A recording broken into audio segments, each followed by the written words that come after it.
Greetings, I'm Shad, and this is a reply video to the reply video that David Rawlings did on my video on HEMA.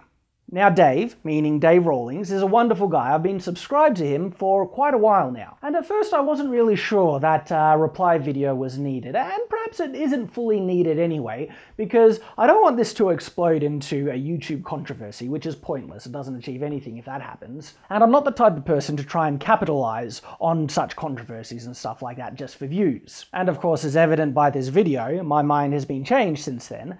And that is because I feel a lot of people who watch Dave's video might not go down and read the comment I left, and Dave responded, perfectly amiable chap. But it is very, very evident that many people have not even bothered to watch my original HEMA video and have only watched Dave's one and have gotten the very incorrect impression, some even going so far to say that I'm just a troll bashing on HEMA. And so I hope that those people will at least watch this video and maybe be willing to watch the full video that this is all about. And of course, it's a great opportunity to give a shout out to Dave and his channel, which I was actually already intending to do. I have a short list of YouTube channels that I'm intending to give a shout out to. Like for instance, The Sword's Path. If you haven't checked them out, awesome, you really should. And of course, London Longsword, David Rawlings' channel. Some profoundly awesome stuff, okay? His knowledge on HEMA is incredible. And so this video is also a shout out for Dave.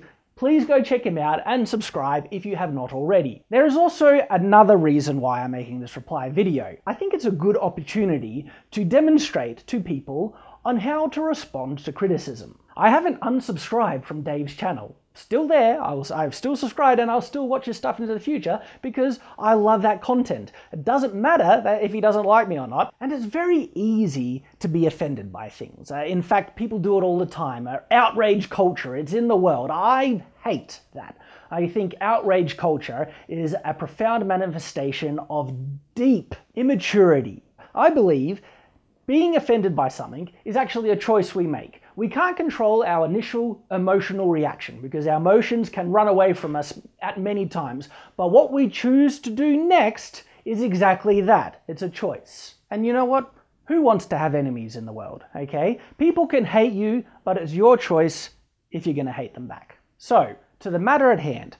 Yes, it's very interesting to note how many people have either not watched my video at all, or only watched it partly through and misunderstood so much about it, or did watch it and didn't understand a thing. People have said, and I'm not kidding you, that I am trying to convince people not to join HEMA and that I am attacking HEMA as a whole. What I'm saying doesn't apply to all HEMA schools or all HEMA practitioners. And then aside from that, where they actually say this is what I said in my video, which couldn't be further from the truth, there's all the wonderful personal attacks you find on the internet. He's just a nerdy armchair expert. He has no right to say what he's saying. I could bash him up in an instant. Let's go on a one-on-one sword fight and all that immature crap. Well, I am very much put at ease by the people who did watch my video in its entirety and understood what I said and replied to those comments and said, what were you watching? He wasn't saying that at all. You must have seen a different video than what I saw. So thank you guys, I appreciate that. But let's get to Dave's objection specifically.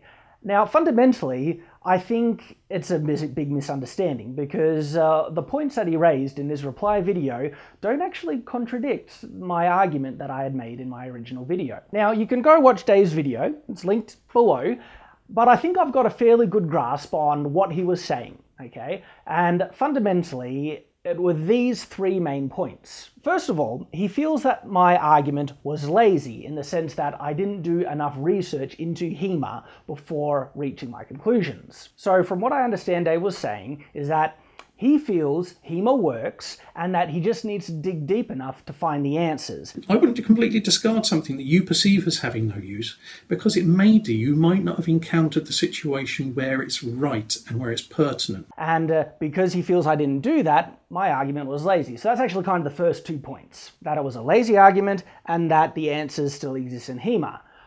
I take it what he means by that is that when I say figure out what works for you, is that Dave feels you could figure that out by looking in HEMA. So first of all, what I should be doing as a decent researcher is looking for the answers inside those treaties HEMA works? Well, in this case, I can't take a lack of evidence as evidence, because even though the answers might exist in HEMA, it doesn't guarantee that they are, or that we will find them, or that looking to yourself and the way your body moves and figuring out what works might not be more efficient.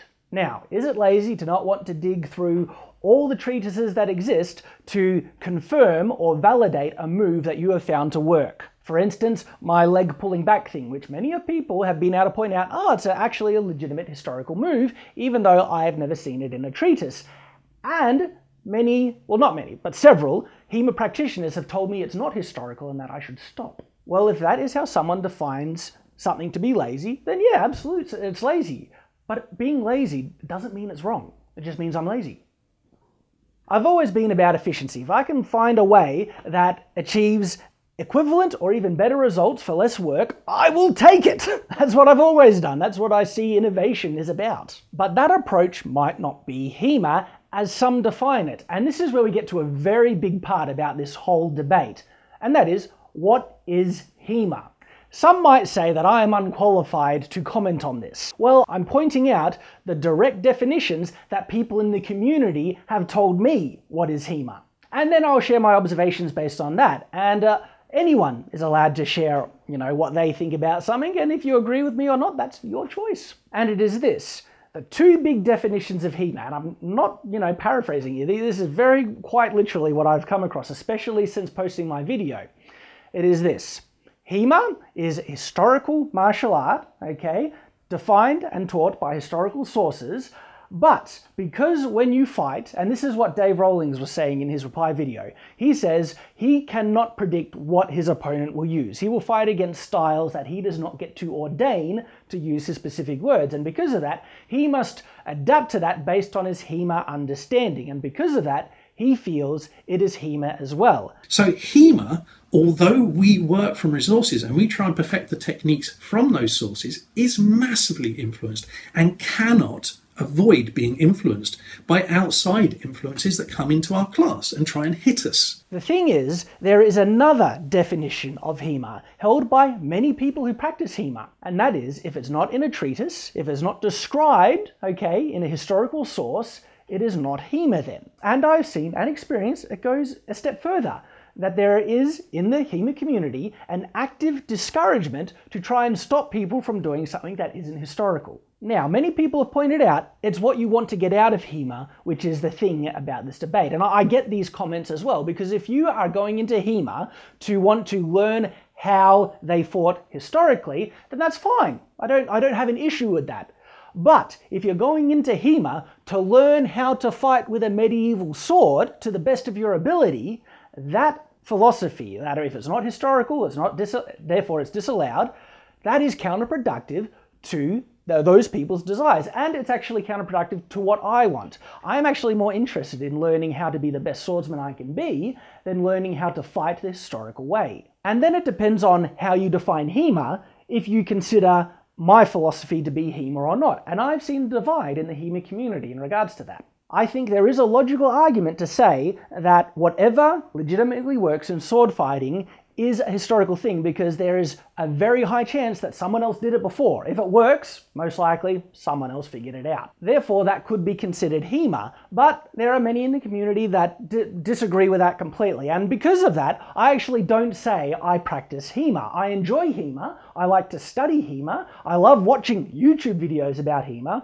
but what I say I practice is swordplay. And I am perfectly aware, as I mentioned in my video, I'll show it again, what I'm saying doesn't apply to all HEMA schools or all HEMA practitioners, that this definition of HEMA isn't representative of HEMA as a whole. But the fact is, it does exist, and I have some thoughts in regards to it, which will actually bring us to the next part in Dave's response video, and that is the legitimacy that I, have or don't have in commenting on something that I am not as experienced in as other people. Now, I've come across this vein of thinking, and I'm sure many of you have as well. It's a very common one that happens in the world, and it's a means to try and undermine someone's argument without actually addressing the logic or evidence behind their argument. Now, it doesn't apply to Dave because he actually is trying to address what I said in the video and is sharing logical processes in his argument. But it seems like he's trying to say that that is what I was doing in my video. And no, it wasn't. What I was doing when sharing my martial arts experience was to explain that my opinion was informed, but I wasn't using it as a means to prove I was right. For that, I used reason, logic, and evidence. Just because I don't have as much experience in HEMA as other people doesn't mean I can't make observations in what I see from it. And it doesn't mean that my observations will be wrong, and it doesn't mean that they'll be right either. The way that you figure that out is by listening to the observations and seeing if they're correct or not.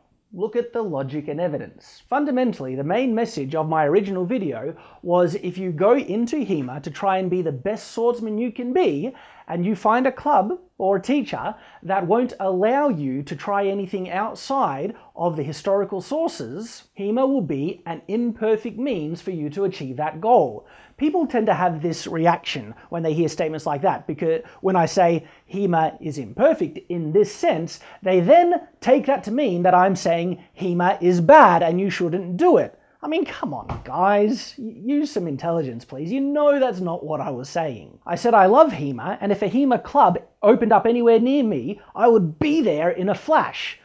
I love HEMA, okay? I think it's awesome, and I think anybody who is interested in learning how to fight with a sword should absolutely look at it. And if you think I was meaning the opposite, you really need to pay attention more. It doesn't mean you ignore historical treatises, okay? Because they do come at it with a level of experience that, again, yes, we will never have that level of experience. It doesn't mean they're always right, okay? Because you know how your body moves, you know what works for you more than other people. But it doesn't mean we should disregard it. You should always look at, okay, that's how they're explaining it. If it's different to what you do, I'll give it a try. I'll see if it works better for me. And if it doesn't, don't take it on board. Use what works for you. I find it interesting, as I've read several comments from people in the HEMA community saying the HEMA community is still fighting to be seen as legitimate in the world stage. For instance, to be considered with the same level of respect as many Asian-style martial arts. That's a bit of a weird thought for me because I've never considered HEMA anything less, all right? To me, HEMA has always been profoundly legitimate as a means of learning how to sword fight. But it does seem, and this is reflected by the people who express this sentiment, that because there are those who feel HEMA is struggling for legitimacy, there's a far greater level of defensiveness around this very subject. And if that is the case, I can see why the very title of my video might be triggering for people who love HEMA. And then when they hear one bad thing about it, they won't even bother watching the video in its entirety, and they will trash it out and think I'm a terrible person, some fat nerd who doesn't know what he's talking about. I understand why people do that, okay? I bear no ill feelings towards anyone in the HEMA community. I think you guys are great. I love what you do, all right? And I will keep watching what you do because I love swords. Swords are awesome. I wish you all the best. Please go check out Dave's channel right there, and also check out The Sword's Path. I'll take that opportunity to give him a shout out as well because I've been subscribed to him for ages and he's awesome, okay? Totally awesome. Thank you for watching. I hope you've all watched until the end, this time at least. And until next time, all the best and farewell.